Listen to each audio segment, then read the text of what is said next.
40% ಆರೋಪ ಸುಳ್ಳು. ಲೋಕ ವರದಿಗೆ ಸಂಬಂಧಪಟ್ಟಂತೆ ಮಾಜಿ ಮುಖ್ಯಮಂತ್ರಿ ಬಸವರಾಜ ಬೊಮ್ಮಾಯಿ ಪ್ರತಿಕ್ರಿಯೆ ಕೊಟ್ಟಿದ್ದಾರೆ. 40% ಆರೋಪ ಸುಳ್ಳು ಎಂದು ಲೋಕ ಕೊಟ್ಟಿರುವ ವರದಿಗೆ ಸಂಬಂಧಪಟ್ಟಂತೆ ಎಲ್ಲ ಪ್ರಶ್ನೆಗಳಿಗೂ ಫಲಿತಾಂಶದ ನಂತರವೇ ಮಾತಾಡ್ತೀನಿ ಅಂತ ಕಾಂಗ್ರೆಸ್ ವಿರುದ್ಧ ಮಾಜಿ ಸಿಎಂ ಬಸವರಾಜ ಬೊಮ್ಮಾಯಿ ವಾಗ್ದಾಳಿ ನಡೆಸಿದ್ದಾರೆ. ಈಗಾಗಲೇ ನಮ್ಮ ಪಕ್ಷದ ನಾಯಕರು ಮಾತಾಡಿದ್ದಾರೆ. ಯಾವುದು ಸತ್ಯ ಯಾವುದು ಅಸತ್ಯ ಅನ್ನೋದನ್ನ ಖಂಡಿತ ನಾನು ಮಾತಾಡ್ತೀನಿ ಅಂತ ಹೇಳಿದ್ದಾರೆ.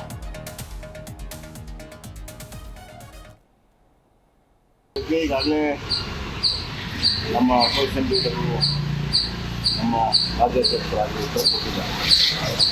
ನಾನು 23ವರೆಗೂ ಇದರ ಬಗ್ಗೆ ಏನು ಕಮೆಂಟ್ ಮಾಡೋದಿಲ್ಲ. 23 ನಂತರ ನಾನು ಜೊತೆ ಮಾತಾಡ್ತೀನಿ. 23 ಚುನಾವಣೆ ರಿಸಲ್ಟ್ ಬರ್ತದೆ, ನಂತರ ಮಾತಾಡಬೇಕಂತ ತೀರ್ಮಾನ. ಆರೋಪ ಸುಳ್ಳು ಅಂತ ಈಗಾಗಲೇ ನಿಮ್ಮಲ್ಲಿ ಚರ್ಚೆ ಆಗ್ತಿದೆ.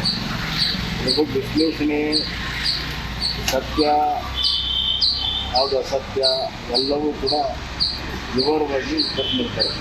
ನಿಮ್ಮ ಅವಧಿಯ 2 ಪ್ರಮುಖ ಪ್ರಕರಣಗಳನ್ನ ಟಾರ್ಗೆಟ್ ಮಾಡ್ತಾ ಇದ್ದಾರೆ. ಒಂದು 40%, ಕೋವಿಡ್ ನಿಮ್ಮ ಎಲ್ಲ ಪ್ರಶ್ನೆಗಳಿಗೂ 20% ನಂತರ ಅದು ನಮ್ಮ ಪರವಾಗಿ ಬಂದಿರುವ ತೀರ್ಪು ಇರ್ಬೋದು ಅಥವಾ ನಮ್ಮಲ್ಲಿ ನಡೆಸಿರುವಂಥ ಎಲ್ಲದರ ಬಗ್ಗೆ 23ನೇ ತಾರೀಕು ಇಲ್ಲ. ಇದ್ರ ಬಗ್ಗೆ ಈಗಾಗಲೇ ನಮ್ಮ ಅಪೋಸಿಷನ್ ಲೀಡರು ನಮ್ಮ ರಾಜ್ಯಾಧ್ಯಕ್ಷರಾಗಿ ನಿಮ್ಮ ಜಿ ಕನ್ನಡ ನ್ಯೂಸ್ ಚಾನೆಲ್ ಈಗ Sun Direct number 292, U digital number 162, city cable number 51, GTPL number 17, Abhishek cable number 821, Rockline telecommunication number 51, Shri Basaveshwara cable number 60, Vinayaka digital number 53 ನೆಟ್ವರ್ಕ್ಗಳಲ್ಲಿ ಲಭ್ಯ.